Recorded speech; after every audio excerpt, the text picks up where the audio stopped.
आइए एक नजर डालते हैं उत्तराखंड में अब तक हुए चर्चित भर्ती घोटालों और उनके उजागर होने पर किसी सरकार ने क्या क्या कार्रवाई की।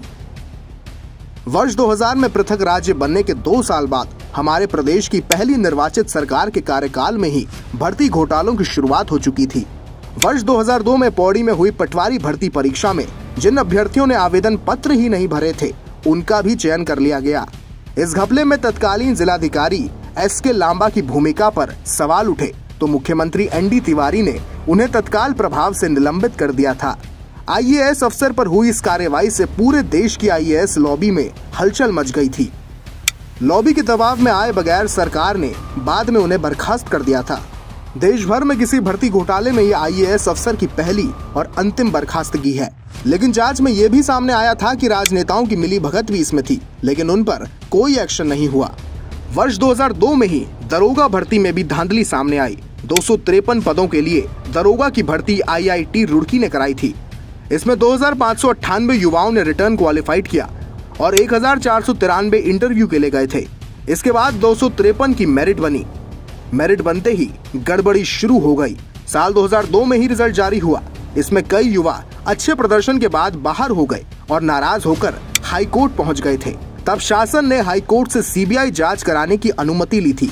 CBI की जांच में पूर्व DGP प्रेम दत्त रतूड़ी, पूर्व ADG राकेश मित्तल की लापरवाही सामने आई थी।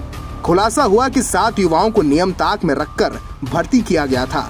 फिर उन्हें बाहर कर रनर अप युवाओं को मौका मिला। इस मामले में अधिकारियों के विरुद्ध प्राथमिकी के बाद चार्जशीट दाखिल हुई, लेकिन कोई बड़ा एक्शन नहीं हुआ। वर्ष 2015 और 16 में कांग्रेस की तत्कालीन हरीश रावत सरकार के कार्यकाल में दरोगा के 339 पदों पर गोविंद बल्लभ पंत कृषि एवं प्रौद्योगिकी विश्वविद्यालय पंतनगर ने सीधी भर्ती परीक्षा करवाई थी। उस वक्त भर्ती प्रक्रिया में बड़े पैमाने पर गड़बड़ी की आशंकाएं जताई गई, लेकिन कार्रवाई के नाम पर शून्य रहा। इसके 6 साल बाद 2022 में मामला तब उजागर हुआ जब मुख्यमंत्री पुष्कर सिंह धामी के निर्देश पर अन्य मामलों में हुई कार्रवाई में एक आरोपी केंद्रपाल ने उगला कि वर्ष 2015 और 16 की दरोगा भर्ती में भी घोटाला हुआ था। फिर मुख्यमंत्री पुष्कर सिंह धामी ने इस मामले की जांच विजिलेंस से कराने की अनुमति दी थी और सख्त कार्रवाई अमल में लाई गई। भाजपा की त्रिवेंद्र सिंह रावत सरकार भी नकल माफिया के प्रभाव से अछूती नहीं रही। उत्तराखंड अधीनस्थ चयन सेवा आयोग ने 16 फरवरी 2020 को फॉरेस्ट गार्ड भर्ती परीक्षा आयोजित की थी, जिसमें 97,000 परीक्षार्थियों ने भाग लिया था। ये भर्ती परीक्षा नकल और पेपर लीक के कारण स्थगित कर दी गई। परीक्षा में पेपर लीक और ब्लूटूथ के माध्यम से नकल की गई। फिर 14 फरवरी 2021 को दोबारा परीक्षा हुई। पुलिस ने जांच की तो पेपर लीक और नकल कराने में रुड़की के कोचिंग सेंटर संचालक मुकेश सैनी का नाम सामने आया। परीक्षार्थियों से लाखों रुपए लेकर ब्लूटूथ के जरिए नकल कराने की पुष्टि हुई।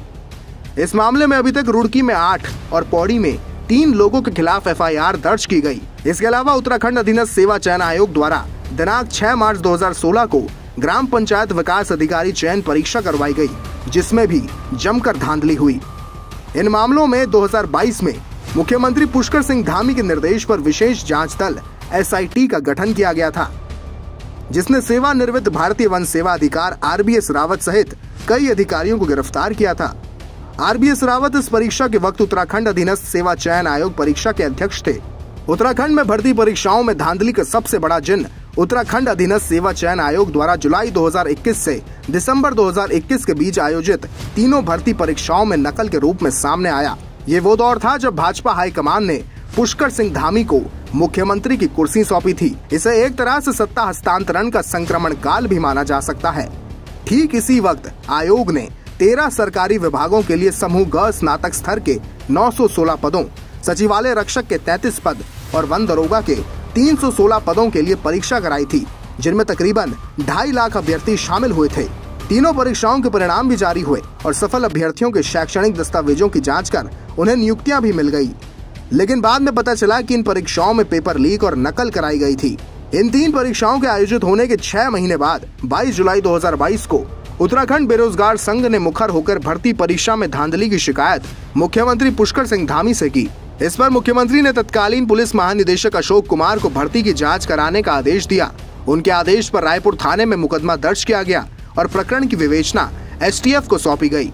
तफ्तीश में निकला कि नकल माफिया ने मिलीभगत कर पेपर लीक किया है। इस मामले में एक चौंकाने वाली बात सामने आई कि सत्ताधारी दल भाजपा से जुड़ा उत्तरकाशी जिले का जिला पंचायत सदस्य हाकम सिंह भी इस नकल माफिया गिरोह की अहम कड़ियों में से एक है। धामी ने डीजीपी को आदेश दिए कि कोई आरोपी कितना भी रसूखदार क्यों न हो या किसी भी राजनीतिक दल से जुड़ा हो, उसके खिलाफ सख्त से सख्त कार्रवाई की जाए।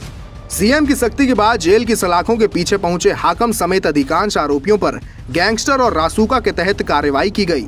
निष्पक्ष तरीके से हुई इस जांच के बाद भेद खुलते चले गए और न केवल वर्ष 2021 बल्कि वर्ष 2016 में हुई दरोगा भर्ती और ग्राम पंचायत विकास अधिकारी चयन परीक्षाओं की स्याह हकीकत भी सामने आ गई। सिलसिलेवार जांच आगे बढ़ी तो भर्ती परीक्षाओं में धांधली में माफिया के साथ राजनेताओं और अफसरों के गठजोड़ की परतें भी खुलकर सामने आती चली गई। अंतर्राज्यीय नकल माफिया सादिक मूसा, हाकम सिंह, करमचंद पाल, अधीनस्थ सेवा चयन आयोग के पूर्व अध्यक्ष RBS रावत, पूर्व सचिव मनोहर कन्याल और पूर्व परीक्षा नियंत्रक RS पोखरिया समेत लगभग 100 आरोपी सलाखों के पीछे भेज दिए गए। आरोपितों में उत्तराखंड और उत्तर प्रदेश के 1 दर्जन सरकारी अधिकारी कर्मचारी भी शामिल थे। नकल माफिया पर आगे प्रभावी कार्रवाई हो सके, इसके लिए धामी सरकार ने सख्त नकल विरोधी कानून भी बनाया, जिसे मार्च 2023 में लागू किया गया था। अब ये अलग बात है कि इन सभी आरोपियों को नए नकल विरोधी कानून के लागू होने से पहले गिरफ्तार किया जा चुका था, जिस वजह से उन पर नए कानून के मुताबिक सख्त कार्रवाई नहीं हो सकी।